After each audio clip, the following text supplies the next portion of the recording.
እኔ መምህር ዘላለምን ከወላጅ አባቴ በላይ አብልጬ ነው ማለት። የመምህር ዘላለም ሞት የሰሙት እንዴት ነበር? ፈታኝ ነው። የዛሬ 18 ዓመት ነው ሄድኩት። በአብይ ጾም በዚህ ወቅት ነው እሱ ነው የተቀበለኝ። ከ18 ዓመት በኋላ በአብይ ጾም እሱን አስከሬን ደግሞ ይዤ መጣሁ።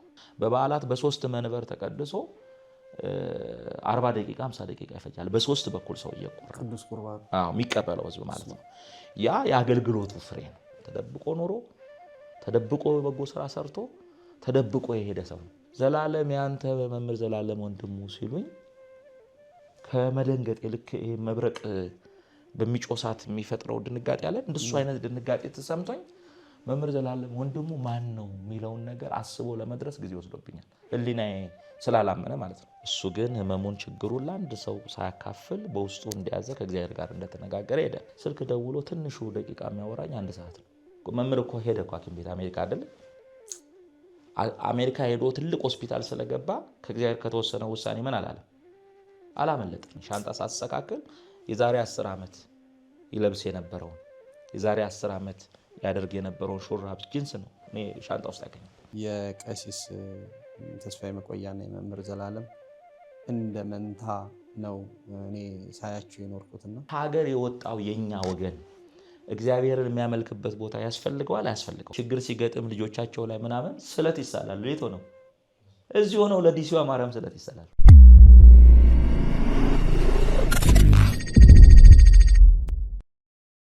በስመ አብ ወወልድ ወመንፈስ ቅዱስ አሃዱ አምላክ አሜን። ስብሐት ለእግዚአብሔር ለዘአብጽሐነ እስከዛቲ ሰዓት። ለዚህ ሰዓት ለዚህ ዕለት ለዚህ ደቂቃ ያደረሰን የአባቶቻችን አምላክ እግዚአብሔር ስሙ የተመሰገነ ይሁን። በመላው ዓለም ያላችሁ የእግዚአብሔር ቤተሰቦች፣ የእመቤታችን የቅድስት ድንግል ማርያም ቃል ኪዳን ልጆች፣ የቋንቋ አይነሽ ሚዲያ ቤተሰቦች በያላችሁበት የኔም የእንግዳይም የመጋቢ ሃይማኖት ቀሲስ ተስፋዬ መቆያ ሰላምታችን በያላችሁበት ይድረሳችሁ። በተደጋጋሚ መምራችን በቋንቋ አይነሽ ሚዲያም በሌሎቹም በሚያገለግሉበትም ደግሞ በሰሜን አሜሪካ በጣም ፈርቀዳጅ በሆነው ለብዙዎች ተስፋ በሚሰጠው የጽርሐ ጽዮን መንፈስ ቅዱስ የምዕራፈ ቅዱሳን ቅድስት አርሴማ አንድነት ገዳም ዋና መስራችም አስተዳዳሪም ናቸው። እንዲሁም ደግሞ በየሳምንቱ በኢትዮጵያ ኦርቶዶክስ ተዋሕዶ ቤተክርስቲያን ሚዲያ ወይም ቴሌቪዥን በባሕረ ጥበባት ማለት ነው የተለያዩ ዝግጅቶችን የሚቀርብበት የዛም ስራ አስኪያጅ ናቸው። እንግዲህ ዛሬ ከእሳቸው ጋር ትንሽ ቆይታ እናደርጋለን።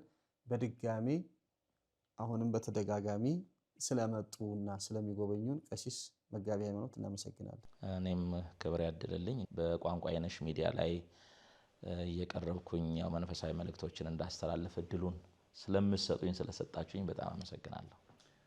ወደ 2 አስርት ዓመት ሊሞላዎት ነው በሰሜን አሜሪካ ከትመው አገልግሎት ከጀመሩ በቋሚነት። ያ ማለት ሌላ ቦታ እያገለገሉ አይደለም ማለት አይደለም። አንዳንዴ በየ3 ወሩ አንዳንዴ በየወሩም እየመጡ በገጠሪቷ ቤተክርስቲያንም በጣም ብዙ አሻራዎች እያስቀመጡ ነው። በተወለዱበት በደቡብ በዚህ በአዲስ አበባም በተለያዩ ቦታዎችና አሁን ደግሞ ትንሽ ለየት ባለ ሁኔታ መጥተው ተገናኝተናል። በተለይ በሁላችን ባስደነገጠን በመምህር ዘላለም ወንድሙ ሞት ክቡር አስከሬኑን ይዘው ከመጡት አንዱ ነዎትና አሁን ያለነው ጾም ላይ ነው። እንግዲህ ባሳለፍነው ጊዜ የወንድማችን ሞት ሁላችንንም አስደንግጦን ነበርና እንደ ወደዛ ከመሄዳችን በፊት አሜሪካ መቼ ነው ለአገልግሎት የሄዱት? አሜሪካ ለአገልግሎት የሄድኩት የዛሬ 18 ዓመት በሚሊኒየም ማለት ነው በ2000 ዓመተ ምህረት በዚሁ በአብይ ጾም በዚሁ ወቅት ነው የሄድኩት። ወደ አሜሪካም ለመሄዴ ምክንያቱ ራሱ ዛሬ እግዚአብሔር በክብር እንዲባለ ሰማያዊ ክብር የጠራው በወንድማችን በወልደ ሰማያት በመምህር ዘላለም ወንድሙ ምክንያት ነው የሄድኩት። እዛ ቤት በነበረው መርሃ ግብር ላይ ስለሱ ምስክርነት ሰጥ ተናግሬያለሁ። የዛሬ 18 ዓመት በአብይ ጾም ነው ወደ አሜሪካ የገባሁት። እዛ አሜሪካ ስገባ እሱ አሜሪካ ሆኖ ዳላስ ኤርፖርት ላይ ተቀብሎ ወደ ማርፈበት የማረፊያ ክፍል ያው እሱ ጋር ነበር ለጊዜው ያሳረፈኝ። ወደ ማረፊያ የወሰደኝ እሱ ነው። ትልቁ በሐዘኑ ላይ ትልቅ ሐዘን ደግሞ የደረበብኝ ከ18 ዓመት በኋላ በዛው በአብይ ጾም ደግሞ እሱ አርፎ የሱን አስከሬን ወደዚህ ይዞ መምጣት ከባድ ነው በጣም ለኔ እጅግ ፈታኝ ነው። የዛሬ 18 ዓመት ነው ሄድኩት በአብይ ጾም በዚህ ወቅት ነው እሱ ነው የተቀበለኝ። ከ18 ዓመት በኋላ በአብይ ጾም እሱን አስከሬን ደግሞ ይዤ መጣሁ። በጣም እኔ ሁላችንም አስደንግጦናል። ግን አንድ እንደው የእግዚአብሔርን ጥበብ አየሁ። መቼም ማንም በዚች ምድር ላይ የሚቀር የለም። ያጠራሩ ሁኔታ ይለያል። የወንድማችን የመምህራችን ወልደ ሰማዕት መምህር ዘላለም አጠራር ትንሽ የተለየ ነው። ለሁላችንም እንደ ጨው ሐውልት ድርቅ ያደረገን ነገር ነው። ግን ደግሞ ምን አየሁኝ በዚህ ሐዘንና በዚህ ሞት ውስጥ ቀሲስ እርስዎ የሚሄዱባት ቤተክርስቲያን መጀመሪያ መምህር ዘላለም የጋበዙት ቦታ እመቤታችን ዲሲ ማርያም ነች። እዛው ላይ በአገልግሎት እያለ ወይም ደግሞ እዛ ለረጅም ጊዜ ያገለገለበት ህዝብ መጀመሪያ እዛ እርሙን አውጥቶ እንደገና ደግሞ ወደዚህ እንዲመጣ ይሄ እግዚአብሔር ያደረገውን ጥበብ ሳስበው ከሞት ማንም የሚቀርብ ባይኖርም የበለጠ ደግሞ እንደው እዚሁ ባለበት እዚሁ ባገለገለበት እዚሁ በኖረበት በኢትዮጵያ ቢሆን ምን ያህል ይከብድ ነበር ለእናንተ። አሁንስ ሐዘኑ እንደ ሐዘን ሆኖ ምን ያህል ቀለለላችሁ ሐዘኑ። እዛው ነገሩን ሁሉ እዛው ተጋፍጣችሁ እንደገና ወደዚህ ደግሞ ወደ እናት ሀገሩ ይዛችሁ ስትመጡ በጣም የሚገርም ነገር ነው። ያው ሐዘኑ አስደንጋጭ ቢሆንም የሁላችንንም ልብ የሰበረ ሐዘን ቢሆንም አሁን ሉሊ አንተ ያነሳኸውን ሐሳብ እዛም ለቅሶው ላይ ተቀምጠን ከካህናቱም ከተለያዩ ሰዎችም ማታ የሚገርመው ደግሞ በጣም የሚወዱት እናቶች አሉ። ወይዘሮ ማዕዛ የሚባሉ እዛ ዲሲ ማርያም እንደገና አሁንም አስከሬኑን ይዘን ስንመጣ ከኛ ጋር ደግሞ አብረው የመጡ ለረጅም ዓመት ከ20 ዓመት ባልተናነሰ ሁኔታ ኢየሩሳሌም መምህርን ይዘውት የሚሄዱ ከሳቸው ጋር ነው ኢየሩሳሌም የሚሄደውና ወይዘሮ ማርታ ደግሞ የሚባሉ እናት ለቀብር አብረን ነው አስከሬኑን ይዘን የመጣ ነው። ከሁለቱም እናቶች ጋራ አንደኛው ወይዘሮ ማርታ እዚህ ነው ያሉት። ማታ ምሽት ላይ ያወራን ነበር ይሄን ነገር ዛሬ ማታ ይሄን ነገር አንስተን ከሳቸው ጋር ያወራን ነበር። የማዛም ደግሞ ከዛ ከአሜሪካ ደውለው ማታ በዚሁ ጉዳይ ላይ ያወራን ነበርና ከመምህር ጋር ካለን ፍቅር ካለን ቀረቤታ ለቤተክርስቲያን ከለፋው ልፋት ዲሲ ማርያም ላይ ከነበረው አገልግሎት አንፃር ሐዘኑ ያረፈው አገር ቤት ቢሆን ኖሮ እንዴት ነበር ሐዘኑን የምንወጣው?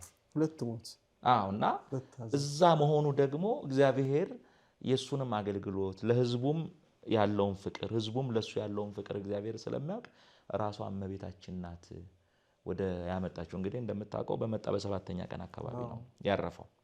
ደብረ ሰላም ላይ ትልቅ ዋጋ ከፍሏል፣ በጣም አገልግሏል። እና እሱ ሄዶ በሁለተኛው ዓመት ነው የሄድኩት። ሲሄድ ቤት ውስጥ ይመጣው የነበረ ህዝብና እኛ እዛ ከሄድን በኋላ የሚመጣው ህዝብ ልዩነቱ በጣም ሰፊ ነው። እና ዛሬ ቤተክርስቲያኑ በሰንበት በበዓላት መቆሚያ መቀመጫ የለውም። ባለፈውም የደብሩ አስተዳዳሪ ሲያነቡ ሰምተሃል። በአዘቦቱ ቀን ከ30 እስከ 40 ደቂቃ ይፈጃል ትልልቁ ሰው ብቻ የሚቆርበው ቁርባን ለሚቀርበው። በበዓላት በሶስት መንበር ተቀድሶ 40 ደቂቃ 50 ደቂቃ ይፈጃል በሶስት በኩል ሰው እየቆረበ ቅዱስ ቁርባን የሚቀበለው ህዝብ ማለት ነው። ያ የአገልግሎቱ ፍሬ ነው። ብዙ ወዳጆች አሉ። ሰንበት ትምህርት ቤት ጊዜ ሰጥቶ ኮርስ የሰጠበት ቦታ ነውና በቃ ራሷ እመቤታችን ና ከቤት የተሸኝተ ሂድ ብላው እዚህም ብዙ ወዳጆች አሉና ወዳጆችህም አልቅሰው እርማቸውን እንዲወጡ በሚል ይሄንን ራሱ እግዚአብሔር ያቀናበረው ድንግል ማርያም ያዘጋጀችው ዝግጅት ነው ብለን ነው የምናምነው። ከዚህ ጋራ ይሄ በመሆኑ ደግሞ እጅግ ደስተኞች ነን። ያው በማለፉ ብናዝንም ይሄንን ነገር ደግሞ እግዚአብሔር በማሳካቱ እኛን የዚህ በረከት ተካፋዮች ማድረጉ ሐዘናችንን በአግባቡ እዛው እንድንወጣ እሱን ደግሞ ከፍ ባለ ክብር ወደዚህ ሀገር እንዲሸኝ ለማድረግ እድሉን እግዚአብሔር ስለሰጠን እግዚአብሔርን በጣም አመስግነናል። በዚህ አጋጣሚ በመምህር ሽኝት ላይ ከካናዳ የመጡ ካህናት ምዕመናን አሉ። ከመላው የአሜሪካ ስቴት ሽኝቱ ላይ ለመገኘት ስራቸውን ትተው የመጡ ሊቃውንት ካህናት ምዕመናን አሉና እጅግ እግዚአብሔር በጎ ስራ አድርጓል። በዚሁ አጋጣሚ ሉሌ መናገር የምፈልገው እግዚአብሔር ያንን ባያደርግ እዚህም የነበረው ሽኝትና አቀባበር በዚህ መልኩ ውበት አይኖረውም ነበር። ለምን አረፈ ቢባል ሰው ይሰማል፣ ነገውኑ በማግስቱ ደግሞ ወይ እዚህ ቦታ ይቀበር ይላል። ያው ሴሬሞኒዎች ሊኖሩ ዝግጅቶች ሊኖሩ ይችላሉ። በዚህ ልክ ግን ነገሮች ገነውና ከብረው አይወጡም ነበር። ዲሲ በመሄዱ ነው። ለምን እዛም ሄዶ ደግሞ ቅዳሜ ሲነጋጋ ማረፉ ጥሩ ነበር ለኛ። ለምንድን ነው ቅዳሜና እሑድ ምንም አይነት ስራ አስከሬኑን ወደዚህ ለማምጣት ከየቢሮ ሄደ የምታስፈቅዳቸውን ነገሮች የፔፐር ነገር የወረቀት ነገር ለመጨረስ አትችልም። ስለዚህ ጊዜ ያገኘን ማለት ነው። ማሰቢያ ጊዜ እያዘንም እንዴት ባለ ክብር እንሸኘው የሚለውን እዛ ለዝግጅት እግዚአብሔር ጊዜ ሰጠን። እኔ እንደሰማው ለነመምህር ጳውሎስ ለነመምህር ሰሎሞን ነበር የደወልኩት። በቃ ወንድማችን አልፏል፣ ቤተሰብ አልሰማም። አሁን ቤተሰብ የሚሰማበትን ነገር ሚዲያ ላይ ሳይወጣ ቶሎ ፍጠሩ የሚል በየፊናችን ተከፋፍለን ነበረ። ሽኝቱን በተመለከተ እዛም እዚህም አቀባበሉን በተመለከተ ለነመምህር አይዲያ ሰጥቻቸው ነበር። ለነመምህር ጳውሎስ ኤርፖርት ላይ ትልቅ አቀባበል እንዲደረግ ፈቃድ እንዲጠይቁ፣ ከዛ ቦሌ መድኃኔዓለም ልዩ ዝግጅት በቃ ሰንበት ተማሪውን አድባራቱን አስተባብረው ቦሌ ላይ ልዩ ዝግጅት እንዲደረግ፣ ከቦሌ ደግሞ ወደ ስላሴ የሚል ነበር የኔ ሐሳብ። እግዚአብሔር መንፈስ ቅዱስ ደግሞ በኮሚቴዎችም አድሮ በቤተ ክህነቱም ሰዎች አድሮ በመንግስት አካላትም ላይ አድሮ በዛ መልኩ ወንድማችን እንዲሸኝ እግዚአብሔር እድል ሰጥቶናልና ለኛም እዚህም ላሉት አቀባበሉ ላሳመሩለት ከዛም ለሸኙት ሁሉ በረከት ነው። እሱ የኖረው የጽድቅ ሕይወት ስለነበረ በዚህ መልኩ እንድንባረክ እግዚአብሔር አድርጓልና ማዘኑ ቢያሳዝነንም በዚህ መልኩ ደግሞ መሸኘቱ ትልቅ ትምህርት ተምረን ያለፍንበት ሕይወት ነው። እኔ ይሄንን አሰብኩት ብቻዬን ያሰብኩትና በተለይ የዋለ ያደረ እኔም የሰማሁት ቅዳሜ ነው። ቅዳሜ ማታ ነው ለአገልግሎት እየሄድኩ ሌሊት የላይቭ ስርጭት አገልግሎት ነበር። ድርቅ ነው ያልኩት እና እሁድ ከዛ ሰኞ ማክሰኞ እንዲሁ የማሰብ ጊዜ አለ አይደል? መቼም ወዲያው ምንም ማአት ነገር ሀዘን ነገር ከባድ ልብ የሚሰብር ነገር ሲደርስ ተሰብሮ መቆየት ነው። ግን ቀስ እያሉ ደግሞ ወደ መፍትሄው የመጣውን ምንም የምናደርገው እንኳን በወንድም በሌላ ሰው በራሳችን ላይ ይመጣል ይሄ ነገር ተራው ነው እና ሳስበው አቤት የእግዚአብሔር ስራ ነው ያልኩት። መቼም ይሁን መቼም ማንም እኛ ቁጥሩን የሚያውቀው እግዚአብሔር ነው። እዚህ ምድር ላይ መምህር አድነው የሰው ዕድሜ የተቆጠረ ነው። በዛ ሀዘን ውስጥ ያስተላለፈው መልእክት እኔ እንጃ በጣም በቃ የሚገርም ነበርና የሰው ዕድሜው የተቆጠረ ነው። ዘላለም ወንድሜም 49 ዓመቱ ነበር የተቆጠረለት ብሎ ተናግሯልና የተቆጠረልን ነገር አለ። ግን እንደዚህ አይነት የእረፍት በዓል እውነት በዚህ ዘመን እኛ የምናከብረው ቅዱሳኑን እግዚአብሔር በወሰደባቸው ጊዜ የጻድቃኑን የሰማዕታቱን እነ ቅዱስ ጊዮርጊስን አቡነ ተክለ ሃይማኖትን የሌሎችንም ቅዱሳን የእረፍት በዓል ነው የምንለው። ትክክል ነው። ሞቱ እኮ ብለን ነው፣ ግን ከበሮ ነው የምንመታው፣ እልል ስንል ነው የምንለው። ግን ቀኑ ግን እረፍታቸው የሞቱበት ነው። በዚህ ዘመን ደግሞ እረፍት በዓል ብሎ ከአሜሪካ እስከ ካቴድራል ቅድስት ሥላሴ የነበረውን ነገር ሳስበው አንደኛ በህይወቱ ብቻ አይደለም መምህር ያስተማረው። ፌስቡክ ላይ ጽፌያለሁ። በህይወቱ ያስተማረው አውደ ምሕረት ላይ እየሄደ ለክርስቲያኖች ብቻ ነበር። እውነት ነው። በሞቱ በእረፍቱ ግን ሁሉንም ከሰሜን አሜሪካ ጀምሮ ኤርፖርቱ ከዛ ወደ ቦሌ ሲሄድ በእግር ነው። አስከሬኑ በመኪና ሆኖ ህዝቡ እያለቀሰ እየዘመረም እያዘነም እየዘመረም በእግር ነው። ከቦሌ ወደ መስቀል አደባባይ በእግር ነው።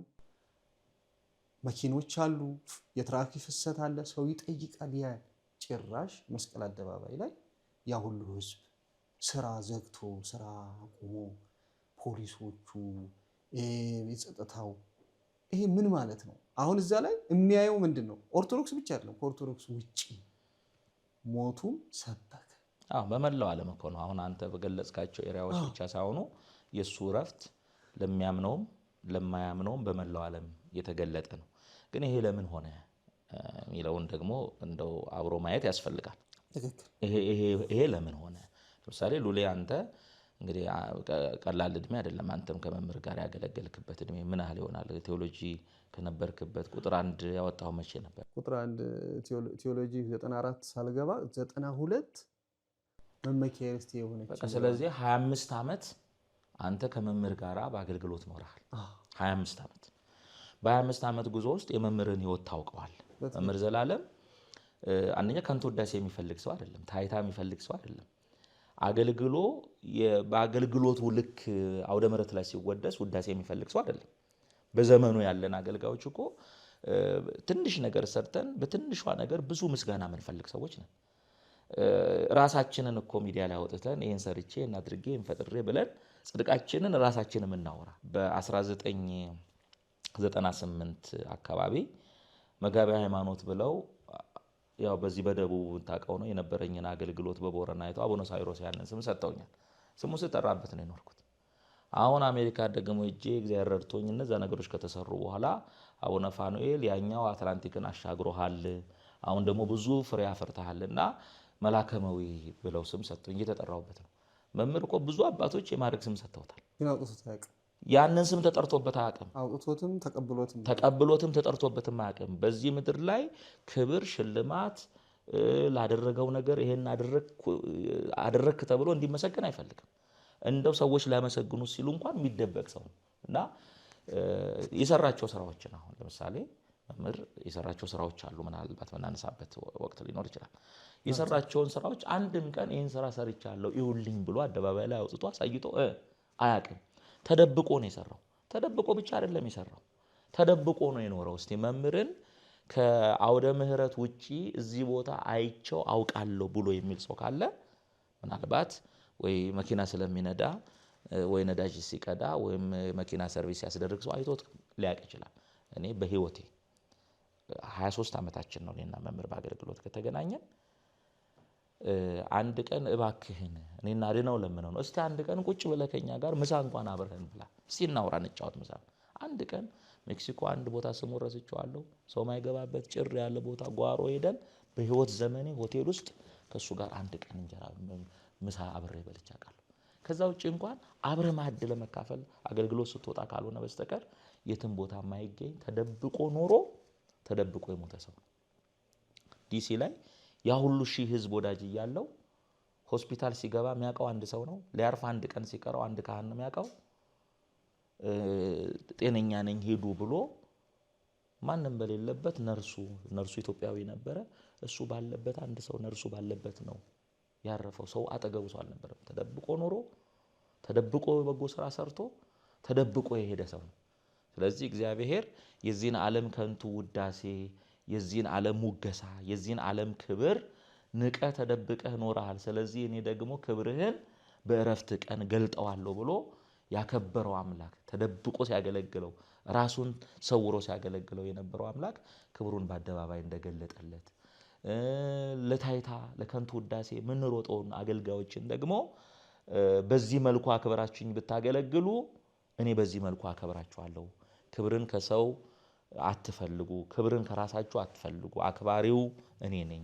እንኳን በህይወት ቆማችሁ ሞታችሁም ላከብር የምችለው እኔ ነኝ ብሎ በመምህር ህይወት ቅድም አንተ እንዳልከው በረፍቱም እግዚአብሔር እንዳስተማረን ነው መረዳውና ይሄ ሁሉ የተደረገው ነገር እሱ በህይወተ ስጋ ያለ ክብር ሳይፈልግ ለአገልግሎትና ለአገልግሎት ብቻ ኖሮ ያለፈ ሰው ስለሆነ እግዚአብሔር ክብሩን ይሄ ደግሞ የቅዱሳን ህይወት ነው አይደለም? በጣም አይደለም? ሁሉም በቤተክርስቲያኑ የምናከብራቸው ቅዱሳን እኮ በህይወተ ስጋ እያሉ አልከበሩ አይደለም? በህይወተ ስጋ ሳሉ በጎ ሰሩ፣ መልካም ሰሩ። ክብራቸው የተገለጠው ግን መቼ ነው? ካለፉ በኋላ። ስለዚህ እንደ አንዱ ጻድቅ እንደ አንዱ ቅዱስ እግዚአብሔር የሱን ህይወት ክብሩን ገልጦለታል። እኔ የሚሰማኝ ምንድነው ምናልባት ባለንበት ዘመን አሁን የግብጽ ቤተክርስቲያን ስንክሳር ትጽፋለች አይደለም? ቅዱሳኑ አሁንም ትጽፍላቸዋለች በየዘመኑ ያልፉት። የኢትዮጵያ ቤተክርስቲያን ትጻፍ እኔ ማቀው በዚህ መረጃው የለኝም፣ ግን ስንክሳር ከሚጻፍላቸው ሰዎች አንዱ ነው መምህር ዘላለም። ምናልባት ነገ ታሪኩን የሚዘክሩለት የሚጽፉለት ሰዎች ብዙ ያልወጡ ነገሮች አሉ። አሁን የህይወት ታሪኩ ሲነበብ ከዲላ አንድ ሰው ደውሎ ዲላ እኮ እንዲህ አይነት ነገር ሰርቷል፣ ግን የህይወት ታሪኩ ላይ አልተነበበለትም። የሆነ ገዳም ላይ እንዲህ አይነት ያልተነገሩለት ብዙ ስራዎች አሉና መቼም እግዚአብሔር አዋቂ ነው። ለምን ወሰድከው አንልም፣ የወሰደበት ያው ስለማይናገር አብዛኛው እኮ ይሄም እንግዲህ ሾልኮ የወጣ ነው እንጂ ቀሲስ እንዳሉት ሾልኮ የወጣ እንደው ድንገት ቤተሰብ ያየው ጓደኛ ያየው ነው እንጂ ያው እንደዛ ነው። ሁሉ ያው ደምረት ስንገናኝ የኔን ችግር ነው የሚጠይቀኝ። አንድ ቀን እኔ እንደውም ያለቀስኩት አንድ ቀን እንኳን ሳልሰማ ያንተን መምህር የኔን ብቻ እንደሰማህ የኔን በሽታ ብቻ እንደሰማህ የኔን ህመም ብቻ እንደሰማህ ያንተን አንድ ቀን እንኳን ሳልሰማ ሞትህን ሰማሁ ብዬ ነው ያለቀስኩት። ልክ ነው። አድማጭ ነው እንጂ እሱ ተናጋሪ አይደለም። ለሰው ችግር ደራሽ ነው። አሁን እኛ ሰዎች ችግራቸውን ቢነግሩን ወይ በምክር ወይ በቃል አጽናንተን ነው አይደል? እሱ የመፍትሄ ሰው ነው። የቸገረውን ሰው መክሮ አስተምሮ ካጽናና በኋላ ችግሩን ደግሞ በመፍትሄ ይፈታል። እና አስታውሳለሁ አንተም እንግዲህ መቼም እግዚአብሔር ደግ አምላክ ነው። አንተም በዛ ሁሉ ፈተና በህመም ውስጥ በምትፈተንበት ዘመን ሄደህ ታክመህ መተህ ድነህ አገልግሎት የጀመርክበት ዘመን ላይ እኔ ተወልጄ ያደግኩበት ደብር ከ20 ዓመት በፊት አስታውሳለሁ። ቅዱስ ሚካኤል ዓመታዊ በዓሉና ጽርሐ ጽዮን የመንፈስ ቅዱስ በዓል አንድ ቀን ሆኖ ትልቅ ጉባኤ አዘጋጅቼ አንተን መምህር ዘላለምን አድነውም ነበር መሰለኝ። አድነዋለ። እና ብቻ ሌሎችም አሉ አሁን ከኛ ጋር ያልሆኑ አሉ። ያኔ በወቅቱ እነሱ በነበሩበት ትልቅ ጉባኤ አዘጋጅቼ ይዤ ሄጄ አንተ ድነህ መታ አገልግሎት ላይ ስትቆም የተደሰተውን ደስታ ስላንተ እግዚአብሔርን ያመሰገነው ማመስገን፣ ቀጥሎ ደግሞ የአፍሮዲጡን ታሪክ አንስቶ ከ30 ደቂቃ በላይ የእግዚአብሔርን ድንቅ ስራ በአንተ አንስቶም ሲያመሰግን አስታውሳለሁ። እና ለሰዎች እንደዚህ አይነት ልብ አለው። እሱ ግን ህመሙን ችግሩን ለአንድ ሰው ሳያካፍል በውስጡ እንደያዘ ከእግዚአብሔር ጋር እንደተነጋገረ ሄደ። ቅድም እንደውም ሳልጠቁም ያለፍኩት የማዕረግ ስሙን ሲጠራበት መስቀል አደባባይ ነው የሰማሁት። በኩረ ሰባኪያን ስም ነበረው። ያን ግን አንድም ቀን ይሄ ነበረ ለካ የተሰጠው ስም ነው። ከዚህ በፊት የተሰጠው ስም ነው። በኩረ ሰባኪያን የሚል ስም ተሰጥቶታል። እሱ ግን አይጠራበት። እኔ ካለፈ በኋላ እንደው እንበለው ብለው አይደለም። የሚገርም ነው በጣም። ቀሲስ እርስዎ ሲያለቅሱ አባቴ አባቴ አባቴ ትክክልም ነው። መጀመሪያ አልቀበልም ብዬ መኪና ዳር ይዤ ብዙ ቆይቻለሁ። ማለት ወደ ውስጤ ገብቶ ነገሮችን እስከመረምር ድረስ እና እስከቀበለው ድረስ ምንም አልተቀበልኩም። ከዛም በኋላ የት ሆነው ነው ቀሲስ የመምህር ዘላለም ሞት የሰሙት? እንዴት ነበር? ህልፈቱን የሰማሁት ቅድስት አርሴማ አብይ ጾም አይደል? ሌሊት 11 ሰዓት ነው እሱ ያረፈው። እኔ 11 ሰዓት አብይ ጾም ጠዋትም ማታም ያው ማይቋረጥ ገዳሙ ላይ አመት ከአመት ማይቋረጥ አገልግሎት ስላለ ሰባተ ፍቁር እያደረስን ነበር እና ስልክ ይደወላል። የካህናትም እጥረት ስለነበረ ስልኩን ማንሳት አልፈለኩም። አገልግሎት ላይ ነው። አንድ ቄስ ናቸው የሚደውሉት። ጨርሼ ስወጣ ብዬ ታውኩት። ከዛ ሰባተ ፍቁሩም ምኑም ታምራቱም አልቀው ህዝቡን እያስተማርኩ እያለ ካህኑ አብረውኝ የነበሩት ካህን ወዲህ ይላሉ እና እንደምንም ተውሎን ዘንድ ስልክ ይፈልጎታል ተብዬ ተጠራው። ገዳም ውስጥ ነው የሰማሁት። ሰዓት ጊዜ ወስዶብኛል። መምህር ዘላለም ወንድሙ አርፏል የሚለውን ነገር አይምሮ መጀመሪያ ዘላለም ማን እያልኩ ማቃቸው ዘላለሞች ነበሩ አገልጋዮች። እዛ ዲሲም አንድ አባት ነበሩ ካህን። እሳቸው ምን ሆነው ሌላ ዘላለም ነበር። ዘላለም ያንተ መምህር ዘላለም ወንድሙ ሲሉኝ ከመደንገጤ ልክ ይሄ መብረቅ በሚጮሳት የሚፈጥረው ድንጋጤ አለ። እንደሱ አይነት ድንጋጤ ተሰምቶኝ መምህር ዘላለም ወንድሙ ማን ነው የሚለውን ነገር አስቦ ለመድረስ ጊዜ ወስዶብኛል። ህሊናዬ ስላላመነ ማለት ነው። ክስተቱን በወቅቱ የነበረው ሲነገረኝ የነበረው ነገር አሁን በቃላት ለመግለጥ አልችለውም እንዴት እንደነበረ። አንደኛ ዘላለም ማን ነው የሚለው ነገር ሁሉ ጠፍቶብኝ ነበር ከመደንገጥ የተነሳ። በኋላ ነው ዘላለም ወንድሙ የሚባል አስተማሪ ብዬ እንደማላቀው እንደሩቅ ሰው በኋላ ነው። ከዛ በኋላ የ1 ሰዓት ተኩል መንገድ ነበረ ከገዳሙ እሱ ያረፈበት ቦታ ለመሄድ። እንዴት መኪናውንም ነድቼ እንደደረስኩ ሌሎች ሰዎች ቆይ አቁምና እኛ እየነዳንና ድርስ ነበር ያሉት። በቃ እያልኩ እየነዳው በሰላም ቦታው ላይ ደረስኩ። ቅጽበቱን ለኔም ለሁሉም ሰው አስደንጋጭ ነው። ለኔ ደግሞ አባቴ ምለው በጣም እንደውም የሚያዳምጠውም ሰው እንዳይታዘበኝ እኔ መምህር ዘላለምን ከወላጅ አባቴ በላይ አብልጬ ነው ማየው። ከወላጅ አባቴ በላይ በስጋ አብረውኝ ከተወለዱት ወንድሞቼ በላይ ነው ማየውና ለምን መንፈሳዊ ወንድሜ ነው። እንደገና ደግሞ ወደዚህ መጥቼ አገልግሎት እንግዲህ አንተ እንደምታውቀው ክፍለ ሀገር ነው የኖርኩት፣ ክብረ መንግስት ነው የኖርኩት። ወደ አዲስ አበባ ከመጣው በኋላ በአገልግሎት ሂደት አሁን ላለሁበት ደረጃ ፈርቀዳጅ መንገድ አሳየ እሱ ነው። ስለዚህ በሌላ ያኛው አባት በስጋ ነው የወለደኝ፣ ይሄኛው አባት ደግሞ በወንጌል የወለደኝ አባቴ ነው። እንደ ታናሽ ወንድም አድርጎ ደቡብ አፍሪካ ሲጋበዝ ሄዶ አገልግሎ ሌላ ጊዜ አልችልም ማምንበት ሰው አለ ብሎ አምኖ የሚልክ ወንድም ነው። አሜሪካ ማምነው አውደ ምሕረቱን እንደኔ አድርጎ የሚሸፍን ብሎ የላከኝ እሱ ነው።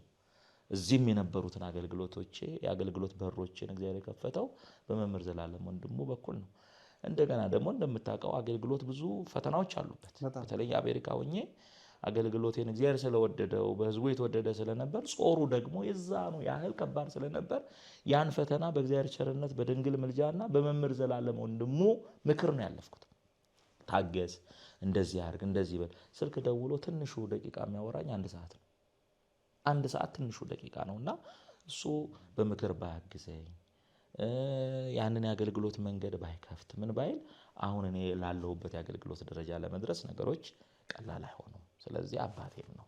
የሱን ሞት ደግሞ ሰማለሁ ብዬ ያልጠበቁበት ገና ብዙ አብረን ልንሰራ እኮ ያቀድናቸው ብዙ እቅዶች አሉ። አብረን ልንሰራ እኮ እኔ የገዳሙ ነገር አስሮኝ እንጂ እዛው ለመቀመጥ ሳይሆን ልክ እንደሱ እየወጣው እየገባው እየተፈራረቀን ብዙ ነገሮች ለመስራት እኮ እቅዶች ነበሩና ያን ስታስበው አስደንጋጭ ነው። መጋቢ ሃይማኖት በአገልግሎት በነበረው በፊት በኢትዮጵያ ባሉት በሊቀ ጳጳሱ አቡነ ሳዊሮስ ስም በአገልግሎት ባለው መምህር ዘላለም ለዛች ቤተክርስቲያን አስቦ ለእመቤታችን ወይም ደግሞ በባዕድ በዛ በስደት ሀገር ላሉት ባህር የሆነችው ዓለም በሰሜን አሜሪካ ላለችው ቤተክርስቲያን በተለየ አካል ደግሞ ለደብረ ሰላም ለእመቤታችን ለዲሲ ማርያም አምኖ እኔ የማስቀምጠው ያስተምራል፣ ይባርካል፣ ህዝቡን ይመራል፣ ሁሉንም ነገር ያደርጋል ብሎ ከዛሬ 18 ዓመት በፊት ቀሲስ ተስፋዬን ወሰደ። እዛች ቦታ ላይ ያደረገ ይኸው ዛሬ ከዛች ቤተክርስቲያን አልፎ መጋቢ ሃይማኖት ቀሲስ ተስፋዬ ሌላም ገዳም መሰረቱ። ጽርሐ ጽዮን መንፈስ ቅዱስና ምዕራፈ ቅዱሳን ቅድስት አርሴማ በተለየ ሁኔታ ገዳም የሚባለው ነገር በውጩ የመሰረቱት በተለይ ደግሞ በአሜሪካ ገዳም የሚለው ከዛ በኋላ ብዙ ገዳማት እየተወለዱ ነው። ጸበል በጸበል በሱባኤ በጣም የሚገርሙ ነገሮች እና ይሄ እንግዲህ ምን ያህል አገልግሎት እንደሰፋ የነ ቅዱስ ጳውሎስ በሌሎች ደቀ መዛሙርት እንደሰፋ የምናየው ነውና እንዴት ነው አሁን ያሉበት ሁኔታ? የቅድስት አርሴማ አገልግሎቱ ወደ ዘላለምም እየተመለስ ያለውን ነገር ይሄም አገልግሎት በተዘዋዋሪ የመምህር ዘላለም አገልግሎት ነው። አሁን እኔ ደብረ ሰላም ላይ 14 ዓመት አንድ አጥቢያ ላይ የስብከተ ወንጌል ኃላፊ ሆኜ አገልግያለሁ። እሱ ወስዶ ያስቀመጠኝ ቦታ ማለት ነው። 14 ዓመት ሳገለግል አንዱ አገልግሎት የምክር አገልግሎት መስጠት ነው። አሜሪካን ሀገር ሄጄ ይሄው 18 ዓመቴ ነው። ከመንፈሳዊ አገልግሎት ውጪ ወጥቼ ሌላ ስራ ሰርቼ ሌላ ነገር ውስጥ ገብቼ አላውቅም። እና እዛ ዲሲ እመቤታችን ሳገለግል 8 ሰዓት ቢሮ እቀመጣለሁ። የምክር አገልግሎት አለ። በትዳር በጤና በልጅ በምን በግል የሚመጡ ብዙ አይነት ችግር ያለባቸው ሰዎች አሉና ጠቅሰህ መክረህ አጽናንተህ ብቻ የምትሸኛቸው አይደሉም። አንዳንዶቹ እረፍት የሚያስፈልጋቸው፣ ሱባኤ የሚያስፈልጋቸው፣ ጾም ጸሎት የሚያስፈልጋቸው፣ ጸበል የሚያስፈልጋቸው አሉ። የሚችሉትን አገር ቤት ሄዱ ብለን እዚህ ካሉ አባቶች ጋር ወይ ከመምህር ጋር ተደዋውለን አንድ ገዳም ሄደው ጸበል ተጸብለው ሱባኤ ገብተው ምክር አግኝተው ያ ከነበረባቸው ጭንቀትና ስቃይ ውስጥ ወጥተው ድነው እዛ ሄደው እንደገና በአዲስ ኑሯቸውን ጀምረው መተው ቤተክርስቲያንን ሲረዱ ሲያገለግሉ ስታይ ትልቅ ደስታ ይሰማል። እንዲህ አይነቶቹ የሚገኙ ጥቂቶች ናቸው። ለምን? አብዛኛው ወረቀት የሌለው ነው። ወረቀት ቢኖረው ደግሞ ልጆች ምን አሉ እነዛን ትቶ ደግሞ 1 ወር 2 ወር ትቶ ወደዚህ ሀገር መምጣት እዛ ደግሞ የሚጎሉ ብዙ ነገሮች አሉ። ከዛ ጫና የተነሳ ወደዚህ መምጣት የማይችሉ ብዙዎች ስለሆኑ ነው። ያንን እግዚአብሔር የቅርብ አምላክ ነው፣ የሩቅ አምላክ አይደለም። ኢትዮጵያ ላይ የሚፈውሰው ኢትዮጵያ ገዳማት ላይ የሚሰራው አምላክ እዚህም አምነን ብንሰራ ይሰራል የሚል እምነት ተይዞ ነው። ከዚሁ ከመምህር ዘላለም ከደብረ ሰላም አገልግሎት ጋር በተያያዘ ነው ያ እቅድና ሐሳብ የመጣው ማለት ነው። ምናልባት የቅድስት አርሴማ ነው የሚታወቀው። ደብረ ሰላምም ቢሆን እኛ በሄርንበት ጊዜ 2-3 ቦታ ነው ያ ተገዝቶ 3 ቦታ ተገዝቶ ነው አንድ ግቢ የተደረገውና ተገዝቶ ቦታው ዕዳ ነበረበት፣ ተከፍሎ ያላለቀ ዕዳ። ያንን አስተባብሮ ዕዳውን ከፍሎ ከዕዳ ቦታውን ነፃ ማውጣት፣ ቀጥሎ ደግሞ ቀጣይ ለሚሰራው ቤተክርስቲያን በርካታ ገንዘብ ማስተባበር፣ ያንን ስራዎች ሁሉ በዛ ቦታ ላይ ያው ሰርተናል። መምህር ሕዝቅያስ ሕዝቅያስ ማሞ በራሱ መንገድ ነው አሜሪካ የገባው። ነገር ግን እጅግ ከፍተኛ አገልግሎት አገልግለናል። አሁን ብዙ ሰው ደብረ ሰላም ላይ ያለውንና የቅድስት አርሴማን ገዳም ነው የሚያስበው እንጂ እንደዛ አይደለም። ከ13 ከ14 አብያተ ክርስቲያናት በላይ በኪራይ ቤት የነበሩ የራሳቸውን እንዲገዙ እንደዚህ ሶሻል ሚዲያ የለም። እዛው አጥቢያው ላይ እየሄድን ማለት ነው። እዛው አጥቢያው ላይ እየሄድን የራሳቸው ቤተክርስቲያን የሌላቸው በኪራይ ቤት የሚኖሩትን የራሳቸውን እንዲገዙ፣ የገዙት ደግሞ እዳውን ከፍለው እንዲጨርሱ። እንደዚህ አሁን ሶሻል ሚዲያ ኖሮ በቀጥታ ስርጭት ልመና ባልነበረበት ዘመን በየክብረ በዓሉ እዛው አጥቢያው ላይ እየሄድን የራት ፕሮግራም እየተዘጋጀ ህዝብ እየተጠራ ከ14 በላይ አብያተ ክርስቲያናት ልንቆጥራቸው የምንችላቸውን ያልገዙት እንዲገዙ፣ የገዙት ደግሞ ታቦት ይዘው እንዳይንከራተቱ ማለት ነው። የገዙት ደግሞ ከዕዳ ነፃ እንዲወጡ በተለይ ከመምህር ሕዝቅያስ ጋር ከፍተኛ ስራ ሰርተናል። ከ14 በላይ አብያተ ክርስቲያናት ራሳቸውን እንዲችሉ አድርገናል። ይሄ ሁሉ የማን ከበስተጀርባው ማን አለ? መምህር ዘላለም የሱ ፍሬ ነው። ቅድስት አርሴማ ያው ራሱን በቻለ ሌላ ፕሮግራሞች ስላሉ ራሱን በቻለ ሌላ ጊዜ እንነጋገራለን። ከዕዳ ነፃ ወጥቷል። እንግዲህ 8ኛ ዓመቱ ነው። በ4 ዓመት አንዳንድ ፕሮፖርቲ እየገዛን 4 ቦታ የገዛ ነው በ4 ዓመት ውስጥ ነው። ባለፉት 3 ዓመታት ደግሞ 4ቱንም ዕዳ ከዕዳ ነፃ አውጥተን ነፃ ወጥቷል። ያው እንደተባለው መንገድ፣ ፓርኪንግ ቤተክርስቲያኑ ካልተሰራ ሰርቪስ አትሰጡም የሚለው የመንግስት እገዳን ስላለ ትልልቅ ንግስ በዓላት አናረግም። የዕለት ተዕለት የሱባኤውን አገልግሎት ግን ሱባኤ ቤቶቹ ደረጃቸውን የጠበቁ ስለሆኑ እሱን እያደረግን አሁን ደርሰናል። ይሄም ምንም ፊት ለፊት ላይ ሆኜ ህዝብ በማስተባበር መሰራው ነው ቢሆንም በተዘዋዋሪ የማፍሬ ነው የመምህር ዘላለም መምህር እኔን አሜሪካ ባይወስደኝ ኖሮ ሄጄ ይሄንን ልሰራ አልችልም ነበር። ስለዚህ የሱ ፍሬ ነው። እሱን ልዩ የሚያደርገው ምንድነው? አሁን አንዳንድ አገልጋዮች አንድ ቦታ ሄደው አገልግለው ደክመው ወንጌል ሰብከው ወደ ሌላ ሲሄዱ እዛ ስለደከሙበት ህዝብ አያስቡ። ቅዱስ ጳውሎስ አገልግሎ ላገለገላቸው ህዝብ ቲቶን አይደለም ጢሞቴዎስን ሌሎቹን ተክቶ እንደሚሄድ የለፋበትን ዝሮ አድርጎ በትኖ አይሄድም መምህር ዘላለም። እዛ ቦታ ላይ ሁነኛ ሰው ተክሎ ወደ ሌላው አገልግሎት ይሄዳል። ከዛ ምሳሌ ነው ነውና ይሄም የሱ ስራ ነው ለማለት ነው።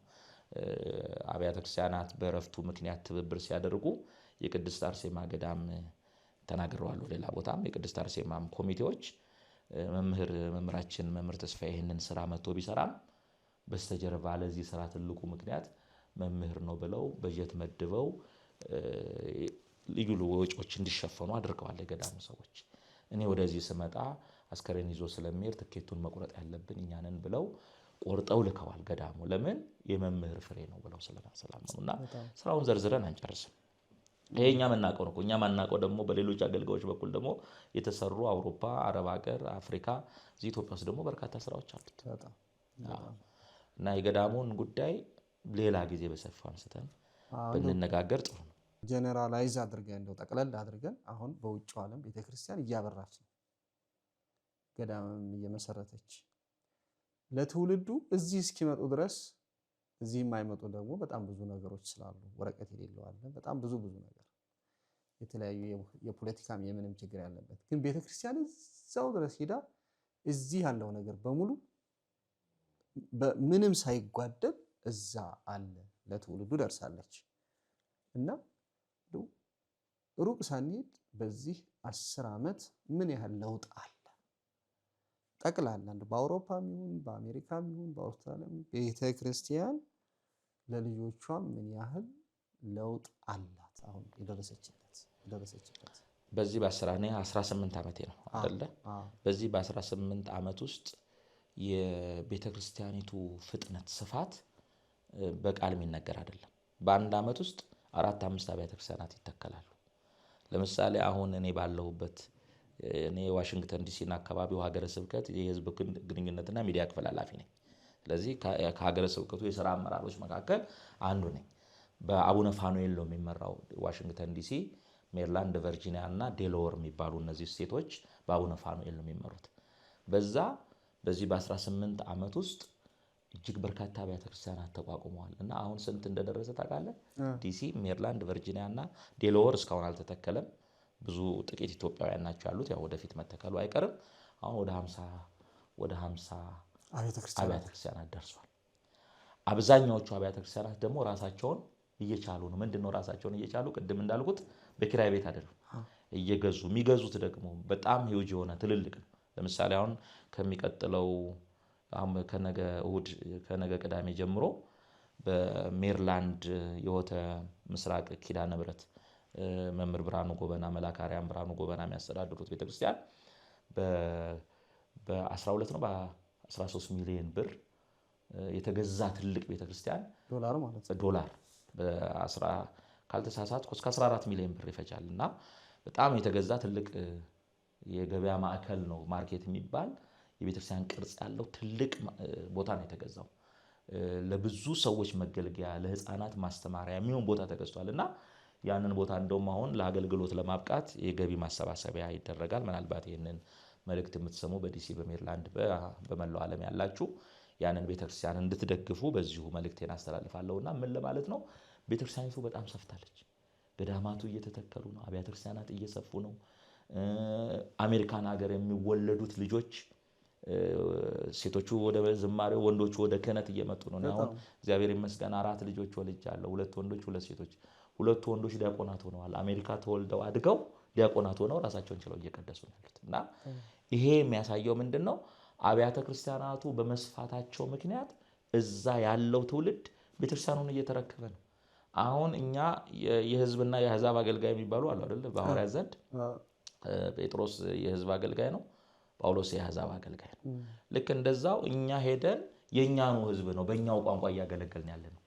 ከኛ የተወለዱት ልጆች ደግሞ በእንግሊዘኛ ራሳቸውን ችለው እየቀደሱ እየሰበኩ ሌላውን ደግሞ ወደ ቤተክርስቲያኒቱ እያፈለሱ እያመጡ ነውና ልክ መምህር ዘላለምም ይሁን እንደሱ ወደ መላው ዓለም እግዚአብሔር የበተናቸው ወደ መላው ዓለም የላካቸው ትልልቅ ሊቃውንት መምህራን፣ ካህናት፣ ዲያቆናት ሄደው ቤተክርስቲያኒቱን በመላው ዓለም እያሰፉ ነው ያሉት እና እዚህ ጋር እንደው አያይዘው እንደው ለኛው ብቻ ነው ማለት ለሀበሻው ብቻ ነው ለሌላውም እንደው ለሌሎቹ ለነጮቹ ለሌሎቹ ዜጎች ደርሰናል ተርፈናል በሚጠበቀው ልክ አይደለም። ግን አሁን እኮ ገለጽኩልህ እኛ ሄደን አገልግሎት ስሰጥ አሁን እኔ ሄጄ አገልግሎት ስሰጥ የቋንቋውም የባህሉም የምኑም ችግር ስላለ ለሌላው ዜጋ መሆን አገልጋይ አይደለሁም። እኔ የቋንቋ ጥረት ስላለብኝ ማለት ነው።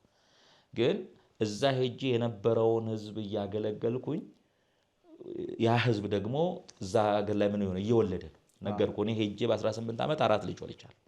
ልክ በእያንዳንዱ ቤት ስትሄድ ተወልዷል። እነዛ የተወለዱት ልጆች የሀገሩ ዜጎች ናቸው። በሀገሩ ትምህርት ቤት ነው የሚማሩት። ቋንቋው አላቸው። እዚህ ጋር እኛ ግዕዙንና አማርኛውን እናስተምራቸዋለን ወይም ደግሞ ግዕዙንና የቤተሰቦቻቸውን ቋንቋ እናስተምራለን። ቤተክርስቲያኗን ደግሞ ለሌላው ማህበረሰብ በቋንቋቸው ምን እያደረጉ እያስተማሩ አሁን ነገርኩህ እኮ አሁን የኔ ልጆች ለድቁና ደርሰዋል። ደግሞ ስብከት እያስጠናዋቸው ነው። ነገ ከኔ በአማርኛ በግዕዝ የተማሩትን ትምህርት ወደ እንግሊዘኛ ቀይረው አድርገው ዓለምን በቃ ይሸፍኑታል ማለት ነው። ግን አሁንም በእንግሊዘኛ የሚያስተምሩ እዛው ተወልደው ያደጉ ዲያቆናት የእንግሊዘኛ ቤተክርስቲያን ተቋቁሞ ዝማሬውን ወደ እንግሊዘኛ እየቀየሩት አገልግሎቱን በእንግሊዘኛ አድርገው አሁን ብዙዎችን ግን መሰረቱ ተጀምሯል። በሰፋችው ልክ ለሌላው ማህበረሰብ ደርሳለች ብዬ አላምንም። ምናልባት ጃማይካዎች ላይ ሳውዝ አፍሪካ ያሉት ጥቁሮች ጋር ካልሆነ በስተቀር ነጩ ጋር አለ የሚመለሱ የሚጠመቁ ብዙዎች አሉ። አሁን አርሴማ ብትመጣ ብዙ ነጮች አሉ እየተጠመቁ እንደውም ከኛው ሰው እያገቡ እየቆረቡ አሉ። በሚጠበቀው ልክ አይደለም ግን ልጆቻችን እየደረሱ ስለሆነ እነሱ ደግሞ ሌላውን ነገ እንደሚያመጡ ያው ፍሬያቸውን እያየን ነው። አገልግሎቱ ሰፍቷል። ከዚህ ጋር እንደው ምናልባት አንተም ብዙ ጊዜ ውጭ ላለችው ቤተክርስቲያን ትልቅ አስተዋጽኦ እያደረክ ነው። በቋንቋ አይነሽ ሚዲያ የገቢ ማሰባሰቢያ ውጭ ላሉ የዲጂታል ሆኖ አሁን ደግሞ አንድ አድርጎናል። አንድ ሆኗል። ውጭ ላሉ አብያተ ክርስቲያናት ብዙ ጊዜ ሶሻል ሚዲያ ላይ አለው የገቢ ማሰባሰቢያ ታደርጋለህ። ብርሃናውንም ምኑንም እያጻፍክ ትልካለህ። በዚያው አጋጣሚ ወደፊት እኔም የቤት ስራ ሰጥሃለሁ እና ይሄን ታደርጋለህና በተለይ አፍሪካ ላይ ያለው ኢትዮጵያ ላይ ያለው ሰው ውጭ ሀገር ላለችው አብያተ ክርስቲያናት ልመና ሲለመን እንደው ቅብጠት አድርገው የሚረዱ ሰዎች ኮሜንት ላይ ምናምን አነባለሁና እንደው እኔን ልጠይቀኝ ነው የጠራኸኝ። እኔ በዚሁ አጋጣሚ አንተን ልጠይቀህ ከሀገርም ወጥተህ ኢየሩሳሌምም ለሕክምናም የተለያየ ቦታ አሁን ደግሞ ጉዞ እያዘጋጃችሁ ትሄዳላችሁ መሰለኝ። ወደ ኢየሩሳሌም ወደ ግብጽ ጀምረናል። ወደዛ አካባቢ ትሄዳለህና እንደው ይሄንን የሰዎች አመለካከት አንተ እንዴት ትረዳዋለህ? አንተም በዚህ ዙሪያ የምጠይቀኝ ነገር ካለ። አሜሪካ ያለ ሰው ይደውልና ምን ብሎ ነው መልእክት የሚያስተላልፈው? በጸሎት አስቡኝ፣ በጸሎታችሁ አስቡኝ ይላሉ። እዚህ ያለ ሰው ደግሞ አሜሪካ ከደወልና አሜሪካ ካለው ሰው ጋር በገንዘባችሁ እርዱን፣ በጸሎታችሁ አስቡኝ ይላል። ምናልባት ለእርሶ እኮ ሊደውል ይችላል፣ በጸሎት ግን አይልም። ተቸግሬያለሁ እርዳኝ። ይሄንን በምን አድርገን ነው የምናስታርቀው? በጣም የተረዱ ሰዎች አሉ። እንዲያውም የነገሩኝ ቅድስት አርሴማ ላይ እዚህ ያሉ ሰዎች ምን ያህል እንትን እንዳደረጉና ይህንን እሳቤ እንዴት ነው መቀየር የምንችለው? መጀመሪያ የእንትኑን ነገር ልባቸው ውስጥ የሚገባው አሁን ይህንን የሚሰሙ አሁንም ቢሆን አገር ውስጥ የሚሰሙ ሰዎች ይኖራሉ። አብዛኛው ውጭ ያለው ሰው ነው የሚሰማው ይህንን ሚዲያ። ግን አገር ውስጥ ያለው ሰው ደግሞ የሚሰማበት ሁኔታ ቢፈጠር ጥሩ ነው። የመጀመሪያው ጥያቄ እኔ ከሀገር የወጡ ምዕመናን እንዴ እናትም አባትም እህትም ወንድምም ብዙ ኢትዮጵያውያን ከመላው ኢትዮጵያ ኤርትራውያን ከኤርትራ ወጥተው ፈልሰዋል። አሁን አሜሪካ ብትሄድ ዋሽንግተን ዲሲ ብትመጣ 3-4 ሰዎች መንገድ ላይ ሲያልፉ ብታይ ከአራቱ ሰው 2ቱ ሰው ኢትዮጵያዊ ነው ወይም ኤርትራዊ ነው የምታገኘው። የዚህን ያህል በስተናል ማለት ነው። ሲልቨር ስፕሪንግ የሚባል ቦታ አለ ሜሪላንድ ስትሄድ፣ የቆሻሻ መጣያው ነገር ላይ በአማርኛ ነው የተጻፈው። ይሄ ቆሻሻ መጣያ ነው፣ እንግሊዝኛ ብቻ አይደለም። እና ሄደ መንግስት እኮ ነው ያደረገው። ባስ ላይ በአማርኛ ማስታወቂያዎች ታያል። ይሄ የሚያሳየው ምንድነው? ሄደን ሌላውን ዓለም ምን ብለነዋል? ወረነዋል። ከሀገር ውጭ ነው ያለ ነው። እነዛ ከሀገር የወጡ አረብም ይሁን አፍሪካም ይሁን አውሮፓም አውስትራሊያም የትም ይሁን ከሀገር የወጣው የኛ ወገን እግዚአብሔርን የሚያመልክበት ቦታ ያስፈልገዋል አያስፈልገውም? እዛ ያለው ወገኔ ሃይማኖት ያስፈልገዋል፣ ቤተክርስቲያን ያስፈልገዋል፣ አምልኮ ያስፈልገዋል አያስፈልገውም የሚለውን እዚህ ላለው ማህበረሰብ ጥያቄ ማቅረብ፣ እንዲህ አይነት አመለካከት ላላቸው ይህን ጥያቄ ማቅረብ ያስፈልጋል። ቅድም ብለኸኛል። እዛ ያሉት በጸሎት አስቡን ይላሉ። እዚህ ያሉት ደግሞ እዛ ያሉትን ዞሮ ዞሮ በምን እንበለው ቋንቋም በገንዘብ አስቡን፣ በጸሎት ሳይሆን በገንዘብ አስቡን ይላሉ። እዛ ያለው አካል ሰርቶ ለማግኘት የህሊና ሰላም አያስፈልገውም? እዚህ ያለ ቤተሰቡን በገንዘብ እዚህ ያለውን ገዳማት አድባራት ለመደገፍ ህሊናው ማረፍ፣ መረጋጋት አይደል፣ ሰላም መሆን፣ ጤንነት ያስፈልገዋል። በጣም በርካታ ሰዎች ስትረስ ውስጥ ነው የሚኖሩት። ስትረስ ያለበት የአእምሮ ጭንቀት ያለበት ሰው ወደ ሕክምና ቢሄድ መድኃኒት ነው የሚሰጡት ወይ መርፌ ነው የሚወጉት። መድኃኒቱ ደግሞ ለጊዜው ጭንቀቱን ያስታግሳል እንጂ ያንን ሰው ዘላለማዊ ወይም ጊዜያዊ የሆነ መፍትሄ አይሰጠውም። እንደውም ወደ ድብርት ውስጥ እንዲገባ፣ እንዲፈዝ፣ እንዲደነዝዝ በሚወጋው መድኃኒት ወደ ቀደመ ሲስተሙ ተመልሶ ጤነኛ ሆኖ እንዲሰራ ሳይሆን ፈዞ እንዲቀመጥ ነው መድኃኒቱ የሚያደርገው። ወደ ቤተክርስቲያን ሲመጡ ግን ሱባኤ ሲገቡ፣ ጸበል ሲጸበሉ፣ አባቶች ምክር ሲሰጧቸው፣ ወንጌል ሲማሩ ያ ጭንቀታቸው በእግዚአብሔር ኃይል ምን ይሆናል? ይወገድና ወደ ጤንነታቸው ተመልሰው ስራቸውን ይሰራሉ። እና እዚህ ሀገር በወገኑ መረዳት የሚፈልገው ሰው ከሀገር ውጭ ያለው ሰው መንፈሳዊም ማህበራዊ ቀውስ አለበት። መንፈሳዊና ማህበራዊ ቀውሱ ደግሞ የሚወገደው በሕክምና ብቻ አይደለም። በሐኪም ቤት ሄዶ መፍትሄ ከሚያገኘው መምህር እኮ ሄደ እኮ ሐኪም ቤት አሜሪካ አይደለም። አሜሪካ ሄዶ ትልቅ ሆስፒታል ስለገባ ከእግዚአብሔር ከተወሰነ ውሳኔ ምን አላመለጠም። ስለዚህ አሜሪካ ያለው ሆስፒታል ሁሉም ያድን አይደለም። ሆስፒታል ሄደው ተስፋ ቆርጠው ልትሞቼና ልቀርቶሻል፣ ካንሰር ይዟል እንደዚህ የተባሉት አብያተ ክርስቲያናት ሄደው ንስሐ ገብተው ስጋው ደሙ ተቀብለው ጸበል ተጸብለው ከበሽታቸው ይፈወሳሉ፣ ይድናሉ። እና ያ እዚህ ለኛ ቤተክርስቲያን ገዳማት አድባራት እንደሚያስፈልጉን ሁሉ እዛ ላለው ደግሞ እዚህ ካለው የበለጠ ያስፈልጋል። እዚህ ቢያንስ የቀደሙት አባቶቻችን ያነጿቸው፣ የገነቧቸው፣ የሰሯቸው አብያተ ክርስቲያናት አሉ። እነዛ ጋር ሄዶ መፈወስ መጽናናት ይቻላል። እዛ ደግሞ ምንም ነገር የለም። አሁን ነው ገና እየተቋቋመ ያለው።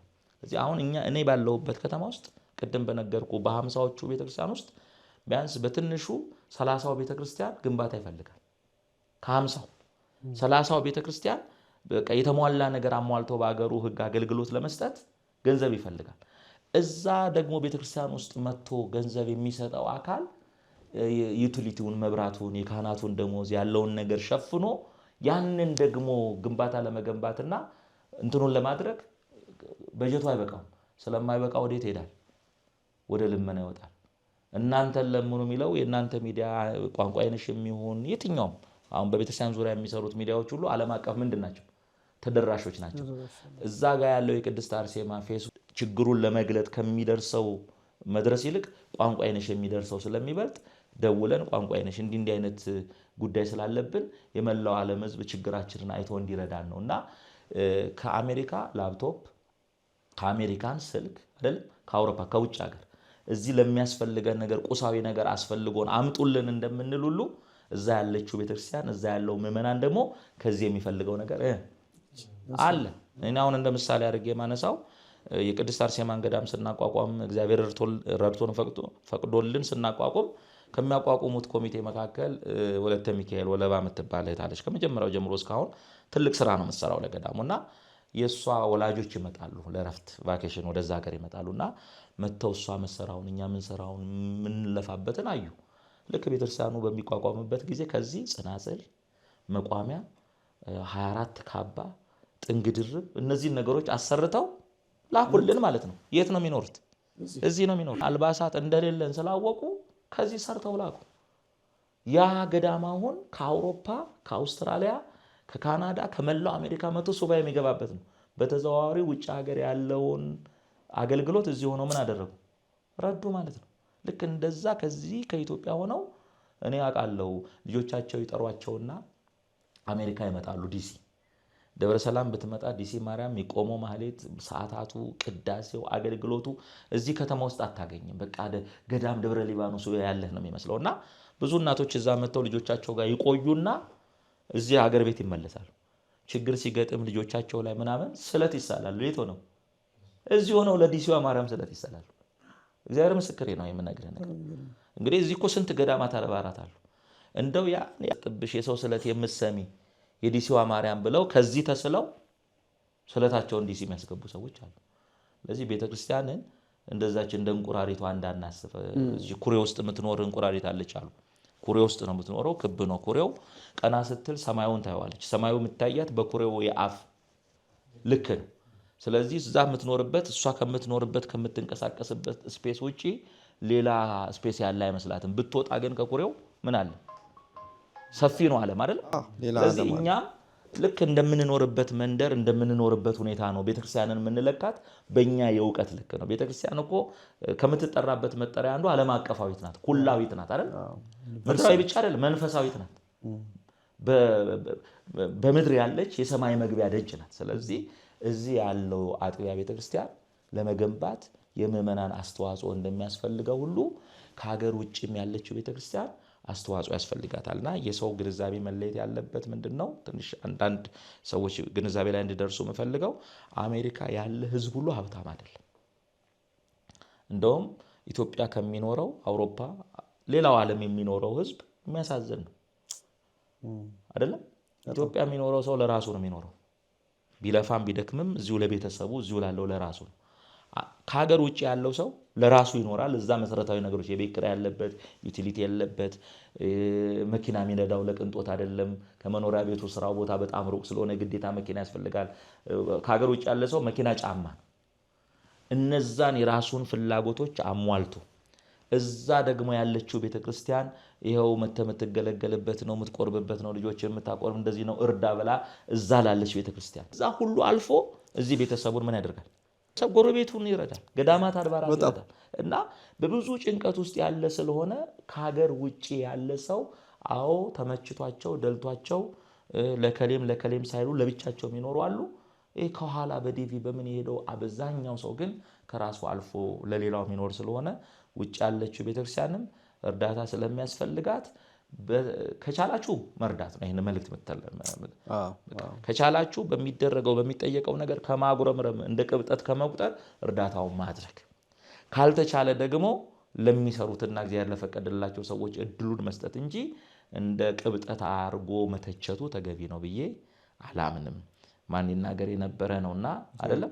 ስለዚህ የምናየው ነገር እዚህም ያለችው ቤተክርስቲያን እርዳታ እንደሚያስፈልጋት ሁሉ እዛም ያለችው ቤተክርስቲያን እርዳታ ያስፈልጋታል። እዛ ያለው ማህበረሰብ የሚያርፍበት ቦታ ሲገኝ የመንፈስ እርካታ ሲያገኝ ከበሽታው ሲፈወስ ነው እዚህ ያለውን ሀገሩንም ወገኑንም ሊረዳ የሚችለው።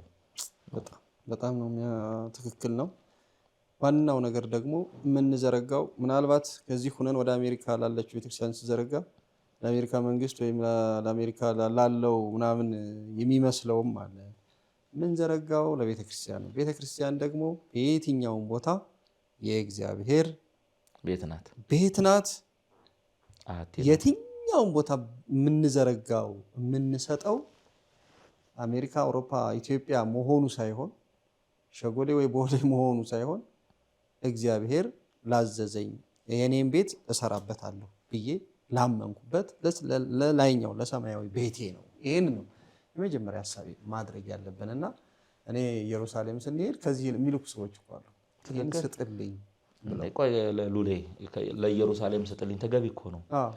ክርስቶስ የተወለደበት የተጠመቀበት የሞተበት ሞትን ድል አድርጎ የተነሳበት ያረገበት ብዙ ገቢረ ተአምራት የተደረገበት ቦታ የቦታውን በረከት ለማግኘት ኢየሩሳሌም ብትልክ ዋጋ ነው የምታገኘው። እኔ እንደውም የረሳሁትን አስታወስከኝ።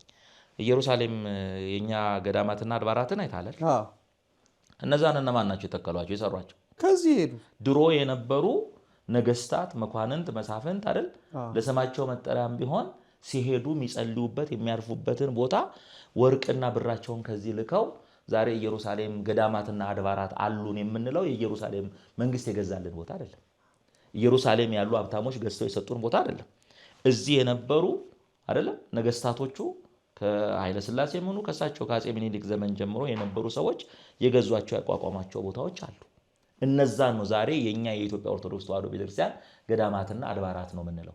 ከዛ በኋላ ደግሞ ሲያረጁ የሚያሳድሱት እነማን ናቸው? ከዚህ በጉዞ ሄደው ኢየሩሳሌም ለመሳለም ሄደው በረከት ለማግኘት ሄዱት አቅማቸው የፈቀደውን ወርቃቸውንም ብራቸውንም ይሰጣሉ። በመላው ዓለም ያሉት ኢየሩሳሌም ያለችዋን ቤተክርስቲያን ይደግፋሉና የቀደሙት አባቶቻችን ገጠር በከተማ በየትኛውም የዓለም ጫፍ ብትኖር በወርቅም ብትሰራ በጭቃም በሳር ክፍክፍም ብትሰራ አሐቲ መሆኗን አንድ መሆኗን አንዲት መሆኗን ስላመኑ ይሄን ነገር ሲያደርጉ ኖረዋልና እኛ በዛ ክፍለ ዘመን የነበሩ አባቶች ባህር አቋርጠው ሄደው ኢየሩሳሌም ላይ ቦታ ገዝተው ቤተክርስቲያን ተክለው ከሰሩ ዛሬ ደግሞ እንዲህ ባለ የዲጂታል ዘመን የትኛውም ቦታ ሆነን የምንሰራውን ስራ ለመስራት መተባበሩ ተገቢ ነው። ለምሳሌ አሁን እኛ በሜሪላንድ ያንም ያህል 100 ሄክታር መሬት በእግር ተጉዘ ማትጨርሰውን ቦታ እግዚአብሔር ረድቶን በ4 ዓመት ውስጥ 4 ቦታ ገዝተን በ8 ዓመት እዳውን ከፍለን ጨርሰን አሁን ደግሞ ለግንባታ እየተዘጋጀን ያለነው። እኛ እኮ ነገ እናልፋለን። ይኸው መምህር ዛሬ የተገናኘነው እኔና አንተ የመምህርን ልፈት ምክንያት አድርገን ነው አይደል? ወልደ ሰማያትን ምክንያት ነገኛ እናልፋለን። ያ ማን ሀብት ነው? የትውልድ ነው። አሜሪካ ሀገር ላይ እኔ አሁን 4 ልጅ ወለድኩ አልኩ። ልጆቼ ነገ ያገባሉ፣ የልጅ ልጅ ያፈራሉ። ስለዚህ የቀደሙት አባቶቻችን መጥተው ይኸው ሃይማኖታችንን አስፋፍተው አብያተ ክርስቲያናት ተክለው አይደለም ይሄን አርገው ሄዱ ብለው ይሄዳሉ። ነገ እዛም ወደዚህ የማይመጣ እዛው ተወልዶ ምድሪቱን ወርሶ የሚኖር ወገን አለ። ለዛ ወገናችን ለልጅ ልጆቻችን ታሪክ ጥለን ማለፍ አለበት። የቀደሙት አባቶች ለኛ ጥለውልን አለፉ። ትውልድ ይሄዳል፣ ትውልድ ይመጣል ተብሎ ነው የተጻፈው። ስለዚህ የቀደመው ትውልድ እዚህ ምድር ላይ ይሄን ከሰራ እግዚአብሔር ባሰማራን ምድር ላይ ደግሞ ሰርተን ልናልፍ ነው የሚገባውና እኔ የምለው ከመንቀፍ ይልቅ እንዲህ አይነት ነገሮችን መደገፍ ተገቢ ነው። እንደቀደሙት አባቶቻችን አስፍተን እኔ ነው ምለው። ትልቅ መልእክት ነው። እንግዲህ ወደ ማጠቃለያው እንሂድ። የተነሳንበት እንደ አባትና እንደ ልጅነታቸው እንደ ወንድማማችነታቸው እንደ አንድ ደግሞ የቤተ ክርስቲያን አገልጋይ ወንድማማችነት የቀሲስ ተስፋዬ መቆያና የመምህር ዘላለም እንደ መንታ ነው እኔ ሳያቸው የኖርኩትና እዚህ መተው አስከሬኑን ይዘው መተው እዚህ ባለው ነገር ሁሉ ሲቆዩ እንደው ይችን ሳይናገሩ መሄድ የለበትም ብዬ ነውና አስቸግሬ ካለችው እንቅስቃሴ ትንሽ ገታ አድርጌ እዚህ በቋንቋ አይነሽ ሚዲያ ያቀረብኩት መምህር ገና በስሙ በየአብያተ ክርስቲያናቱ ጉባኤ ተዘጋጅቷል። አሁን በስሙ ማለት ነው። በዚህ በአዲስ አበባ ብቻ አይደለም፣ ከአዲስ አበባ ውጭም በመላ ኢትዮጵያ እንዲሁም በመላው ዓለም ገና ወደፊት የሱ ትምህርት ይቀጥላል። አሁን ምንም የቆመ ነገር የለምና ቤቱ ላይ እንኳን ሳይቋረጥ 12 ቀን ድንኳኑ ሳይታጠፍ ሞንታርቦ ሳይወርድ 12 ቀን 12ቱም ስብከቶች የሚገርመው ነገር ምንም ያለመመሳሰል ርዕሳቸውም ሀሳባቸውም ያለመመሳሰል በሚገርም ሁኔታ የነበረ መርሃ ግብር ይሄ መቼም በማንም ላይ ያላየነውና ማናየው ነውና እንግዲህ ወደፊት ምን ይምሰልና ምን እናድርግ የሚሉትን ነገሮች ማጠቃለያ እናድርጋቸው እስኪ በመምህር። እሺ ወደ ማጠቃለያው ከመሄዴ በፊት ያው በዚህ ስራ ላይ አንዳችን የምናመሰግን አንዳችን የምንመሰጋገንበት አይደለም። ግን እንደው እኔ ምስጋናም ማቅረብ የምፈልገው አካል አለ። በመምህር ህልፈት ምክንያት አሁን ልክ አንተም ሉሌም እንዳልከው ምን ያህል ቤተክርስቲያኗን እንዳገለገለ ምን ያህል በካህናትና በአገልጋዮች በምእመናን ልብ መምህር እንደኖረ የምታውቀው ያው አሁን እኔ ከመጣው ቤት ያለውን አገልግሎት መምህራን እየተመደቡ ይመጣሉ። እነሱ በሌሉበት ሰዓትም ፕሮግራም በመምራትም ቤተሰቡን ወንጌል እየሰበኩ በማጽናናት ቤት ባለው አገልግሎት እየተሳተፍኩ ነው። አሁን ከመጣው በኋላ በቀን 2-3 አገልግሎት እየሰጠው ነው። በሱ ምክንያት በየቦታው እየተጠራው ማለት ነው። በሱ ምክንያት በየቦታው እየተጠራው አሁን የፊታችን እሁድ ገርጂ ማርያም ጠዋት አገልግሎት አለ። እንደገና ደግሞ የዲዲያ ማህበር ለረጅም ዓመት እሱ ያገለገለበት እስጢፋኖስ ደግሞ እሱ ያቋቋመው ማህበር ነው። ከሰዓት 5 ሰዓት ላይ እሱ ጋር አገልግሎት አለ። የዲዲያ ማህበር ላይ ማታ ጉባኤ አለ። ትላንት ቢቸግረኝ ከየቦታው ጥሪው ሲበዛ ለገዳሙ አስተዳደር ማለት ለሰበካ ጉባኤው ደብዳቤ ጽፌያለሁ። ቅርብ ጊዜ መጥቼ እዚህ አንዳንድ ነገሮች አድርጌ ቆይቼ ነው የሄድኩት። አሁን በሐዘኑ ነው ተመልሼ የመጣሁት። አሁን አብይ ጾም ነው፣ እዛ ደግሞ አገልግሎቱ ሰፊ ነውና አሁን ባለሁበት ሁኔታ ገዳሙን እግዚአብሔር እድሜ ከሰጠኝ ነገም ተነጎዳም የሚቀጥለው ዓመት በሰፊው ምን ልል እችላለሁ፣ ላገለግል እችላለሁ። ይሄ ህዝብ ደግሞ እዚህ ምን ማለት አለበት፣ መጽናናት አለበት እና በየስሙ የተዘጋጁ ጉባኤዎች ላይ በየቦታው እየጋበዙኝ ስለሆነ የመምጫ ጊዜን ያራዘምኩ መሆኔን እንድታውቁልኝ ብዬ ደብዳቤ ጽፌያለሁ። ቢቸግረኝ ለምን እነዚህን ጉባኤዎች ተካፍዬ ህዝቡን አጽናንቼ እሱን እንደማሳዘን ነው አሁን አይቆጠርኩት። እንዲህ ማለት እሱን እንደማሳዘን በቃ እሱ እኔ ያዘጀው መምህር እንደዚህ አይነት ነገር አለ ብየው ችሎ እምቢ ብሎ የሚያውቀው ነገር የለም። አሁን ዛሬ እየተገኘን በሱ ምክንያት እንደዚህ ደም እንባ የሚያለቅሰውን ህዝብ ወንጌል ሰብከው ሄደ ወደ አምላኩ ነው ብለ ማጽናናቱ ራሱ በእርግጠኝነት ነፍሱ ትደሰታለች። በህይወተ ስጋ ኖሮ እንደ ወንድም አጠገቦኝ ባላስታመመው ምንም ነገር ባላደርግ በሱ ስም የተዘጋጁትን ጉባኤዎች ተገኝቶ አስተምሮ ህዝብ አጽናንቶ መሄድና እንደገና ደግሞ በቀጣይ ምን መሰራት አለባቸው የሚለውን ለመስራት የሚደረጉ ስብሰባዎች አሉና እነዛም ላይ ተሳትፌ በአሜሪካን በውጭ ሀገር ደግሞ ያለውን ነገ እግዚአብሔር ፈቅዶ ወንድሙ መጥቶ ያንን ስራ ተረክቦ በውጭም ሀገር ያለውን ህዝብ እያስተባበረ ስራውን እስኪያስቀጥል ድረስ ካለን ኃላፊነት ጎን ለጎን ከሀገር ውጭ የሚሱን ነገር መስራት ስለሚጠበቅ ያለ ማድረግ ትንሽ ቆይቼ ለመሄድ እያሰብኩ ነው። በዚሁ አጋጣሚ የአገልግሎት ግብዣዎች ስላሉ ነው። ሌላው ያው በሌላ ሚዲያ ላይ ተናግሬዋለሁኝ። የሱን ሽኝት አስመልክቶ የደብረ ሰላም ቅድስት ማርያም ቤተክርስቲያንና የደብረ ሰላም የፍቅር ህብረት ሰንበት ትምህርት ቤት እጅግ ትልቅ ዋጋ ከፍለዋል።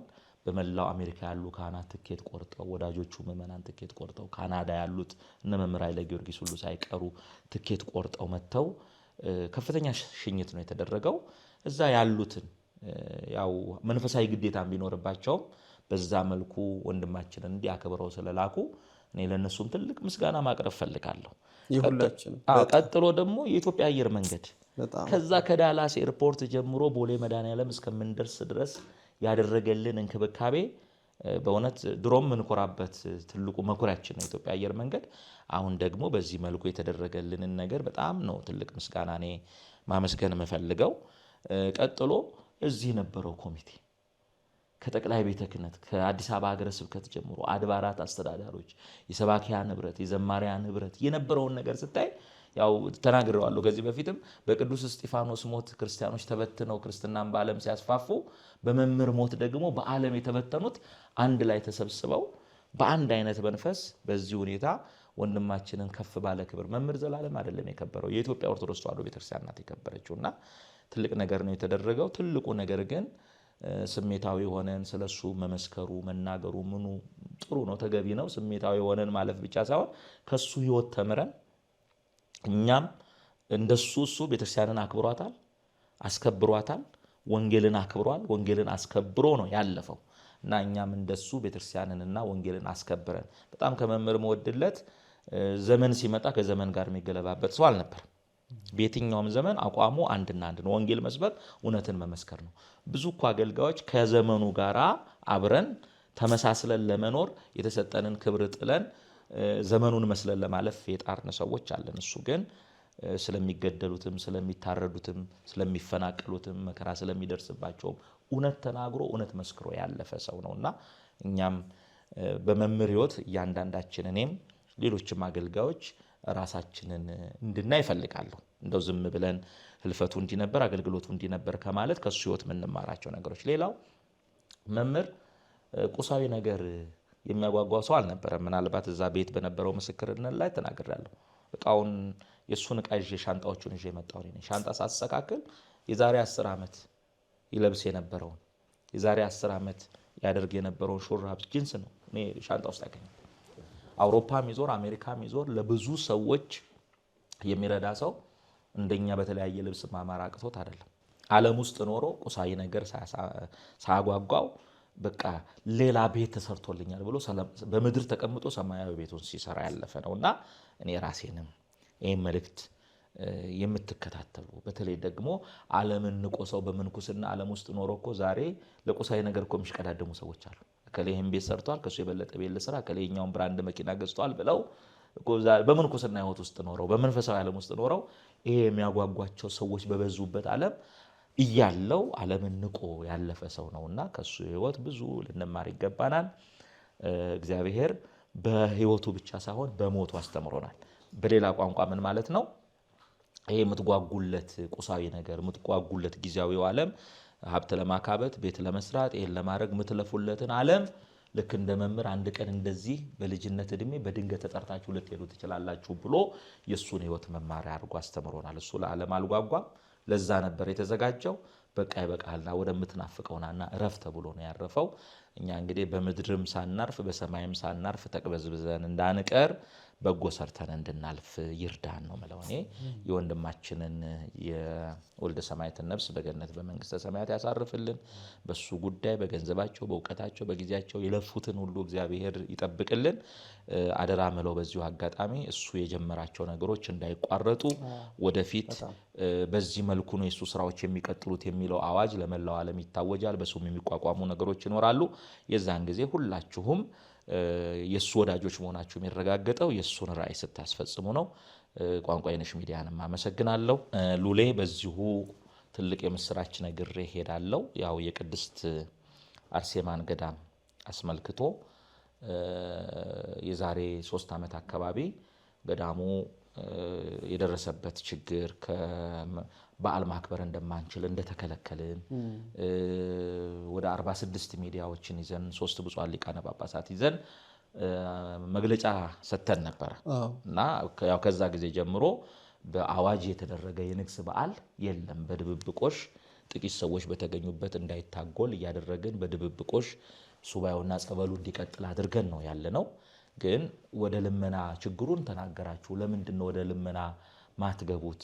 እሸቱን ማታናግሩት? ቋንቋይነሽን ማታናግሩት? የሚሉ ቀና ምዕመናን አሉ። ቦታው ላይ ካለው አገልግሎትና ከህዝብ መዳን መጽናናት ተነስተን ወደ ልመና ያልገባ ነው። እስካሁን ድረስ የግንባታውን ፈቃድ መንግስት አልሰጠንም። እስካሁን ድረስ ማለት ነው አልሰጠንም ነበር። ኢትዮጵያውያን ኢንጂነሮች ነበሩ። በኢትዮጵያውያን ኢንጂነሮች ስራው ተሰርቶ አልቆ 5 ዓመት ፕሮሰስ ተደርጎ ዲዛይኑ 13 ጊዜ በላይ ገብቶ ሪቪው እየተደረገ አስተካክሉ እየተባለ በ5ኛው ዓመት ሁሉም ዲፓርትመንት በቦታው ላይ ስራውን እንድንሰራ ፈቃድ ሰጥቶናል። ይሄ ለሚሰሙትም ለቋንቋይነሽ ሚዲያም ትልቅ የምስራች ነው። ልመናውን ያለመነው መስራት አትችሉም ብለው ቢከለክሉን ለምነን ገንዘብ ከሰበሰብን በኋላ ሳንሰራ ብንቀር ይኸው ገንዘብ ሰብስበው ሳይሰሩ ቀሩ የሚል ነቀፌታ እንዳይመጣ ለዛ ነው ገንዘቡን መስራታችንን ስናረጋግጥ እንለምናለን ብለን ሳንለምን የቀረ ነው። አሁን ፈቃዱን አግኝተናል። የእግዚአብሔር ፈቃድ ከሆነ በዚህ ጉዳይ ሌላ የምንሰራቸው ስራዎች ስላሉ ቀጣይ ሂደታችን መቼ ምንድን ነው የሚለውን አሁን ከኮሚቴዎችም ጋር እየተነጋገርን ነው። ስንጨርስ ወደ ሚዲያ ይዘን እንመጣለን። ያ ብቻ አይደለም። ቅድም እንዳልኩት እዳው ተከፍሎ አልቆ ንብረትነቱ በተለያዩ አንዱ የመጀመሪያው ሲገዛ በእኔ ስም ሌላኛው በሌላ ሰው ስም ያው ክሬዲታቸውን ባስያዙ ሰዎች ስም ነበር። ያንኑ ወደ ገዳሙ ስም አዙረን እንደገና ደግሞ እስካሁን ያልተደረገ ባሉት አብያተ ክርስቲያናት ያልተደረገ ንጉሱ ኃይለ ሥላሴ ብቻ ናቸው ያደረጉት። ኒውዮርክ ያለ ቤተክርስቲያን አለ ገዝተው በቤተክርስቲያኗ ስም ገዝተው ለቤተክርስቲያኒቱ ሰጥተው የኢትዮጵያ ቤተክርስቲያን በቀጥታ የምታዘበት ንብረቴ ነው ብላ የምታዘው በዛ ቦታ ነበር። አሁን ደግሞ ሁለተኛ ቦታ አድርገነው እስከ ቅዱስ ሲኖዶስ ድረስ ያው መግለጫ እንሰጥበታለን። ሰነዱን እስከ መንበረ ፓትርያርክ እንዲገባ አድርገን ቤተክርስቲያን ምንድነው እኔ አሁን ምናልባት ሰዎች አሁን መምህር ስላለፈ በዚህ ምክንያት የተደረገ ሊመስላቸው ይችላልና ቪዲዮ አለ ቀደም አድርጌ አቡነ ፋኑኤልንም የሀገረ ስብከቱን አመራሮች ባሉበት ርክክብ ባደረግንበት ቀን ገልጫለሁ። ይሄንን ከስክራች ጀምሮ እግዚአብሔር ፈቅዶልን ለፍተን ህዝብ አስተባብረን ኑሯችንን በድለን ሰርተን እዚህ ደረጃ ደርሷል።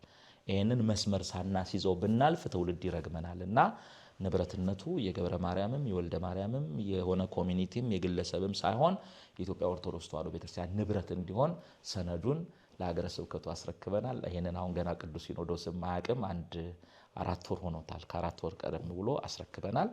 እዚህ ጋዜጣዊ መግለጫ የሚሰጥበታል። ይሄን እዚህ ደረጃ ላይ ደርሰናል። በጣም ትልቅ ምሳሌነት ነው። ይሄ ደስ የሚል ነው። ዋናው እንግዲህ ባለፈው ችግር ብቻ ነበር ያሰማናችሁ። ያንን የመሰለ ገዳም በጣም ተስፋ ቆርጠው ታመው በሕክምና ሄደው የሕክምና መርዶ ሰምተው ከዚህ በኋላ እኔ መኖር አልችልም ብለው እግዚአብሔር ግን መኖር ትችላለህ፣ መኖር ትችያለሽ በቅዱሳኑ ድንቅ የሆነ አምላክ በቅድስት አርሴማ በጻድቃኑ በተሰራላቸው እዛው ሀገር ላይ እዛው ደጃቸው ላይ ባለው ገዳም እግዚአብሔር እንደገና ተስፋ እየቀጠለላቸው ያሉ የዳኑ በጣም ብዙዎች ነበሩ። ይህንን ጭላንጭል እኛም እዚህ ሆነን እያየን እዛ ላሉት ወገኖቻችን ቤተሰቦቻችን ወደፊትም ለምንሄደውም ለሚሄዱትም እግዚአብሔር ነው የሚያውቀው። ሰው ሩቅ አድርጎ ያስባል። ያ ምን ይሰራልኛል ይላል። ግን ሳያስበው ወይ ልጁ ወይ ራሱ ወይ ቤተሰቡ ይሄዳል ቤተክርስቲያን ብሎ ደግሞ እዛ ደስ ይለዋልና እንዲህ አይነት ተስፋ ባዩበት ሰዓት እንደገና መልሶ ደግሞ የሀገሩ መንግስት ባለው ሕግ አትችሉም የሚለው ነገር ሲመጣ ትንሽ ተስፋው ያኮሰምን ነበር፣ ተስፋውን ያሳሳው ነበር። ተረባርቦ ሰው ለመስራት እዚህም ተለመነ እዛም ተለመነ ቤተክርስቲያኗን ከፍ ለማድረግ ገዳሙን ከፍ ለማድረግ ጥረት እንዳይደረግ ያ ማነቆ ነበር። ያ መነሳቱ አሁን በጣም ትልቅ ደስታ ነው። እግዚአብሔር ይመስገን። እኛም እዚህ ስናወራ ይሄ ይዞን ነበር። በጣም ወደ ልመናም ወደ ማስተባበር ያልሄድ ነው እንዳንሄድ ያደረገን ይሄ ነበር። ቢከለከል የሰበሰብነው ገንዘብ አንደኛ የኛን ስም ያጎድፋል፣ ሁለተኛ ከኛ በኋላ የሚመጣ ሰው ልስራ ብሎ ቢመጣ እንደ ያን የምነከሌን ልስራ ብለው ሰብስበው ሳይሰሩ ቀሩ የሚል ነቀፌታ ይመጣል። ለዛ ነው ወደ ልመና ለሌሎችም አብያተ ክርስቲያናት እንቅፋት ይሆንብን ነበር። እንዳይሆን አለመን። ስለዚህ አሁን ይሄ መነሳቱ ትልቅ የምስራች ነው። ከዚህ በኋላ በአንድነት ቆመን ከፍ እናደርጋታለን ቦታዋን። እግዚአብሔርም ከፍ ያደርገናል። አሜን። ለምድራችን ሰላሙን ፈውስን ይሰጠናል። አሜን። ይህንን ነው የምለው። እንኳን ደስ ያለዎት። አሜን። የኔ ሰሙትም እናንተም እንኳን አብሮ ደስ አለን። የሁላችንም ደስታ ነው። እስካሁን ከ10,000 በላይ ምዕመናን ያው በዳታ በኦንላይን መያዝ ከጀመርን አሁን ወደ 13,000 አካባቢ ሱባኤተኛ ገብቷል ከመላው ዓለም እዛ አሁን እስካሁን ድረስ ማለት እስካሁን ድረስ። አዎ ይሄንንም በኦንላይን ካደረግነው በኋላ በወረቀት ያደረግነውን ሳንደምረው አሁን ለመምጣት ዝም ብለህ ወደ ገዳሙ መተህ ሱባኤ አትገባም። ቤት ሆነ ኦንላይን ፎርም ሞልተህ ከዚህ ቀን እስከዚህ ቀን ብለህ ጠይቀህ ያመተህ በቃ ቦታ አለና የሚል ሜሴጅ ይላካል። በዛ ሜሴጅ ነው ሰው መጥቶ የሚገባው። የትኛውም ደግሞ ገዳሙን ልዩ የሚያደርገው የትኛውም መንፈሳዊ አገልግሎት ምንም አይነት ክፍያ የማይከፈልበት ቦታ ነው። ሰው ክርስትና ቢያስነሳ ጋብቻ ቢፈጥር እዛ 7 ቀን 14 ቀን የራሱ ሩም ሻወር ያለው ተሰጥቶት ነው። የትኛውንም አገልግሎት ቢገለገል የአገልግሎት ክፍያ የሚባል ነገር በገዳሙ የለም። ለምን ስራ አተው ባዶ እጃቸውን ሆነው እስቲ እዛ ሄጄ ሱባኤ ገብቼ እግዚአብሔርን ለምኜ ስራ ባገኝ ብሎ የሚመጡ ሰዎች አሉ። ማደራውን እኮ በክፍያ ብታረጉ ቦታውን ይሰራላቸዋል። አይስራልን። ሰዎች መተው ቤታቸው ነው ተገልግለው ይሄዱ። ገዳሙ ደግሞ ይሄ ችግር አለበት አቅም ያላችሁና የምትችሉ እርዱ እንላለን። ረድተው ይላሉ። ለምሳሌ አሁን በተክሊል ጋብቻ ሊፈጽሙ ይመጣሉ። ሁሉን ነገር አሟልተን ምንድነው የምንከፍለው ሲሉ አይገዳሙስ ምንም ክፍያ የለም። እናንተ በረከት ለማግኘት ከፈለጋችሁ ደስ ያላችሁን አድርጋችሁ ሂዱ፣ ካልፈለጋችሁ አለማድረግ መብታችሁ ነው እንላችኋለን። ሰጥተው የሚሄዱት ነገር ክፈሉ ብንላቸው ከሚከፍሉት 4-5 እጥፍ ነው ሰጥተው የሚሄዱት። ስለዚህ ቤተክርስቲያን እኔ የትኛዋን ቤተክርስቲያን ይሄንን ነገር መልመድ አለባት። የኢትዮጵያ ኦርቶዶክስ ተዋሕዶ ቤተክርስቲያን ለምሳሌ አንዳንድ አጥቢያ ላይ ለክርስትና 100 ብር ነው፣ ለካርድ ለሰርቲፊኬት 100 ብር ብለው ይጠይቃሉ። መጠየቅ አስፈላጊ አይደለም። ይሄ እኔ እንደ አራያ ቅድስት አርሴማን ገዳም ብዙ አጥቢያዎች እንደ አራያ ቢወስዱት ደስተኛ ነኝ። ለክርስትና ያስነሱና ለሰርቲፊኬት ተብሎ $100፣ አንዳንድ ቦታ $200፣ አንዳንድ ቦታ $50 የሚጠየቁ አሉ። ምናልባት ክፍያ ለክርስትና ክፍያ ደብረ ሰላም እንደሌለ አውቃለሁ። ዲሲ ማርያም ቅድስት አርሴማ ለሁሉም ሰርቪስ የለም እና ክርስትና ያስነሱ ሰዎች ሰርቲፊኬት እንሰጣቸዋለን። እለቱ ነው እዛው እንሰጣቸው። ፎርም ሞልተው ስለሚመጡ በእለቱ እዛው የምናስገባው ክርስትና ያነሳውን ካህንና የክርስትና ስሙን ብቻ ነው። ሌላውን መረጃ መጀመሪያ ሞልቶ ነው የቢሮ ሰራተኛ። ከዛ ሰርቲፊኬቱን ወዲያው እዛው ከክርስትናው በኋላ ሲወጡ ይሰጣቸዋል። ምን ያህል ነው መከፍለው? ምንም ክፍያ የለም። በጣም ትንሹ ሰጥተው የሚሄዱት $500 ትንሹ ማለት ነው። ደስ ብሏቸው በቃ የነፃ ሰርቪስ እንደዚህ ከሆነ የቤተክርስቲያን ይገባዋል ብለው አድርገው ነው የሚሄዱት እና በዚህ ትልቅ አርአያ የምትሆን ቦታ ናት። እግዚአብሔር ፈቅዶልናል። አሁን ወደ ግንባታው ነው የምንሄደው። እሱን አስመልክቶ እንመጣለን። በጸሎት አስቡን። በመላው ዓለም ያላችሁ እግዚአብሔር እንዲያሳካልን በጸሎት አስቡልን። ይሄ የብዙ ምዕመናን ማረፊያ ቦታ ነው። አርአያነት ነው፣ ምሳሌነት ነው። በጣም ተምሬያለሁ እኔ ራሴ። በጣም ለሌሎችም ሁላችንም እንዲህ ቢሆንልን የምንለው ነው። እዛም ላለችው እዚህም ላለችው ቤተክርስቲያን መጀመሪያ ለሰዎች ነፍስ ስትጨነቅ ያ የዳነ ሰው ያው ነው እንዳሉት ነው። ከተባለው በላይ ከታሰበው በላይ ቅድም አልኩ ስራ አጥተው ተምሬ ይኸው ከኢትዮጵያ ዲቪ ደርሶ መጥቼ ዓመት 2 ዓመት ስራ አጥቼ ለለምናት ይነግሩናል እያለቀሱ። እኛ በጸሎት አባቶች ያስባሉን ብለው ሄደው የተሻለ ስራ አግኝተው ከዛ በኋላ ከደጁ አይጠፉም። የሚረዱት እነሱ ናቸው። ይደውሉና አስራቴን በዚህ አስገብቻለሁ እዛ መጥቼ ነው ስራ ያገኘሁት ይላሉ። እና የዛን ሰዓት ክፈሉ ካልከፈላችሁ አትገቡም ብንል እንደው ጥሩ ይሆናል። ላይ መለስም ይችላል። ያንንም ቦታ ዞር ብለው ያደረኩት ወደሚለው ነገር ይሄዳል እና ቦታውም ጸጋው እየበዛለት የሚሄደው ከዚህ የተነሳ ነው። በጣም ደስ ይላል። እንግዲህ ከመላከማዊ መጋቢ ሃይማኖት ቀሲስ ተስፋዬ ጋር በተደጋጋሚ እንዲህ አንዳንድ ነገሮችን ጊዜ የሚያገናኘን ጊዜ አለ። ዛሬ የሁላችንም ልብ ውስጥ ባለው በመምህር ዘላለም በሱ ረፍት ምክንያት ነው። ቅድም የተናገሩት ትልቅ ንግግር አለ። በሱ ረፍት የተበተኑት ሁሉ አንድ የሆኑበት አንድ የሆንበት ትልቅ ወንድማችን ነው። ኖሮም እየሰበከን ነበር፣ እያስተማረን ነበር። አሁን ደግሞ በእግዚአብሔር እቅፍ ውስጥ ሆኖ እያስተማረን አንድ አድርጎን ነው ያለው። ወንድማችንን ነፍሱን ይማርልን ያው ይባላልና በረከቱ ይድረሰን። እሱ የሄደበት እንደ ሞት ከተቀናበት የመምህር ዘላለም ሞት ያስቀናልና እጅግ ደስ የሚል ነበረ። ሰርግ የሚመስል ነበረ። ወደፊት ደግሞ በብዙ ነገሮች እንዲሁ ተገናኝተን ለማውራትና ለመወያየት ያብቃል። አሜን። እግዚአብሔር ይስጥልን። ወስብሐት ለእግዚአብሔር ወለወላዲቱ ድንግል ወለመስቀሉ ክቡር አሜን።